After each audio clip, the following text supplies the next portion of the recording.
Pak Erick Thohir pede betul bahwa mereka ini sebelum lawan Vietnam sudah bisa tampil. Erick Thohir pede. Kalau Bung Ais pede nggak nih? Kita bisa lolos Bisa lah. Kalau ketum PSSI yang juga pemerintah ya, ketua BUMN bisa sangat percaya diri ya, masa kita nggak pede sih gitu. Dan dari something wrong yang harus dievaluasi tentunya. Betul. Dan harus dievaluasi juga oleh Sintayong karena mengingat udah nggak ada waktu lagi, tinggal sebulan lagi ya, kurang lebih ya.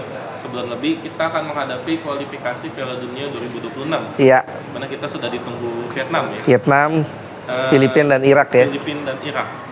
PR apa yang harus cepat-cepat dibenahi Sintayong dalam waktu ya kurang dari 2 bulan ya ini?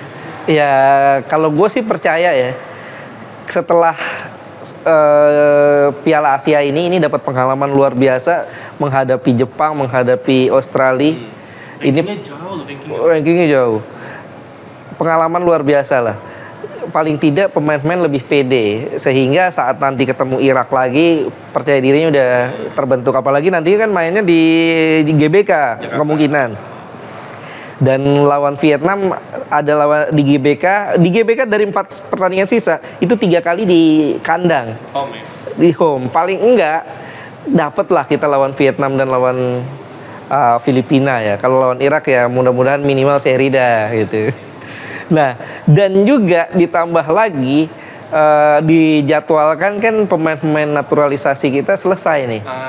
Ini nih, makanya gua mau bahas nih. Jadi perlu diketahui ada beberapa pemain mungkin disebutnya diaspora ya mungkin ya. Iya, diaspora. Diaspora yang sedang menjalani proses naturalisasi.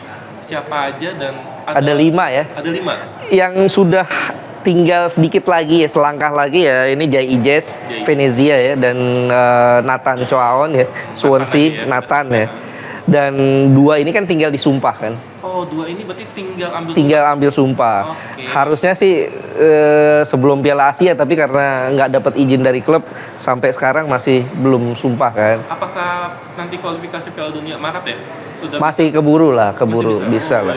Ada suntikan 2 pemain. Betul. Ya? Dan juga ada 3 lagi kan tambahan kan. Martin Paes, kiper Dallas FC, yang beberapa kali mainnya lawannya Lionel Messi itu di Major League Soccer ya, di MLS. Dan ada cuplikan dia pernah nepis ya, nepis Messi. Kemudian dia kiper kan. Ada lagi Ragnar Oratmangun yang main di Liga Belanda, Fortuna Sittard ya. Dia main sebagai winger dan mungkin bisa dimainkan juga sebagai striker seperti Rafael Strijk. Dan juga yang paling penting menurut gue Tom Haye. Kenapa nih? Kenapa dari 5 pemain itu Bung Ais menyebut Tom Haye yang paling penting? Karena Tom Haye ini adalah pemain reguler starter di Heerenveen ya, di Eredivisie di liga utamanya Belanda ya. Betul. Pemain yang memberi kontribusi maksimal buat Heerenveen. Heerenveen tuh memainkan pola 4-3-3. Dia sebagai DM di situ. Dia punya irama permainan yang sangat bagus. Dia bisa sebagai kreator, tendangan bebasnya bagus. Tendangan bebas ya kita butuhkan. Betul, tendangan bebasnya bagus. Istilahnya visi permainannya bagus. Di antara semuanya ini menurut gue Tom Haye yang berada dalam tim utama dan dia bermain di liga utama gitu. Tapi Tom Haye, Martin Paes sama Ragnar tampaknya tidak akan sempat ya sampai kualifikasi Piala Dunia ya. Sangat mungkin nih. Masih mungkin karena mereka kan sudah menjalani proses semuanya tuh. Tiga-tiganya sudah menjalani proses. Tinggal nanti mungkin sidang pleno di DPR ya. Tinggal ya kalau seandainya DPR mempercepat bukan tidak mungkin bisa. Karena masih ada sisa sebulan lebih lah ya. Sebulan lebih harusnya bisa sih. Jadi ini juga pesan dari Bung Ais ya buat yang di DPR, berarti ayolah cepet-cepet diketok palunya. Dan beberapa kali ketum PSSI kan Pak Erick Thohir pede betul bahwa mereka ini sebelum lawan Vietnam sudah bisa tampil. Erick Thohir pede. Kalau Bung Ais pede nggak nih? Kita bisa lolos? Bisa lah.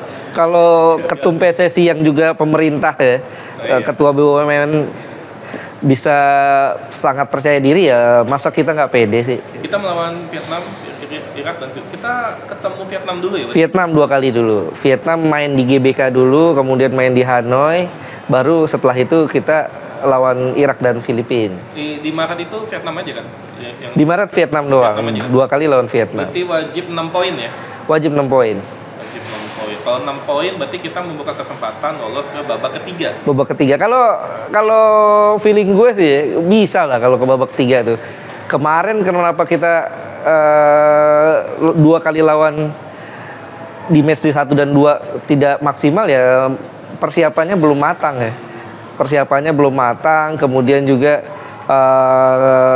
tidak ada Ivar Diener saat itu, tidak ada Marcelino ya. Istilahnya nggak komplit, Justin Hapner belum ada. Sekarang beda dong. Belum full tim ya? Belum full tim. Sekarang beda, apalagi nanti masuk Tom Haidt, masuk Jai Ijes, Martin Paes, sudah lengkap lah itu.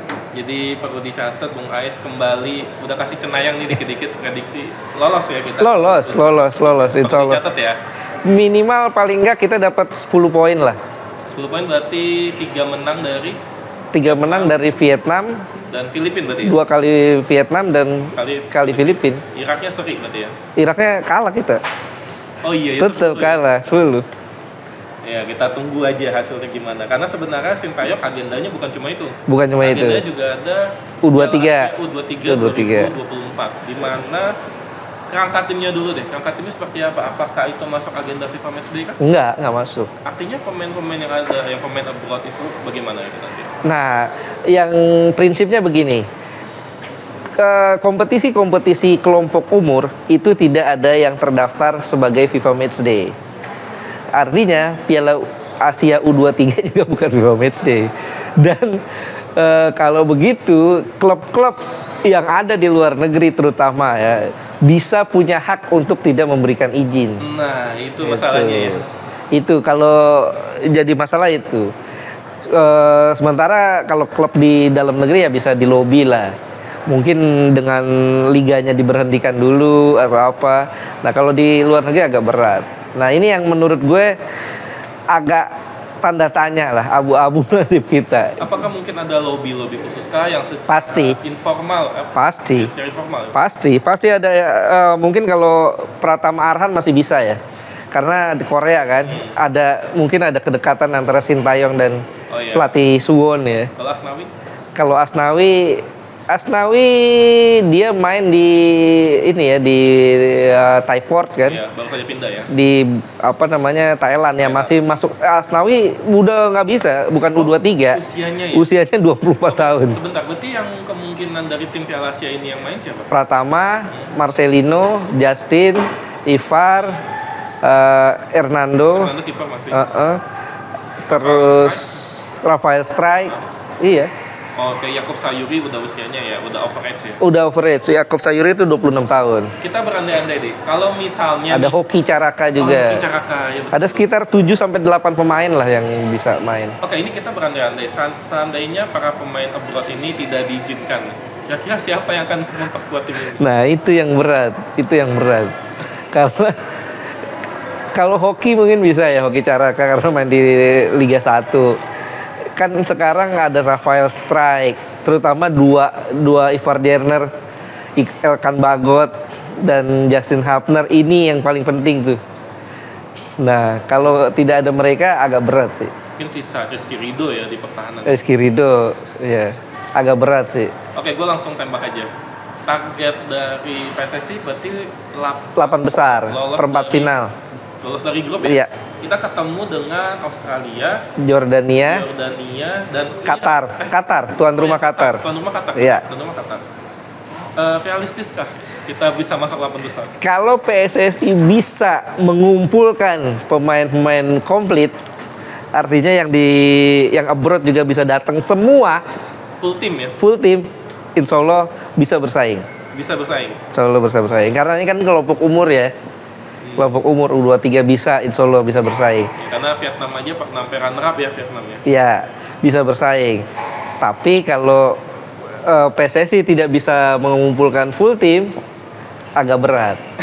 Jadi takut ini. Agak berat, walaupun kita tidak boleh pesimistis ya.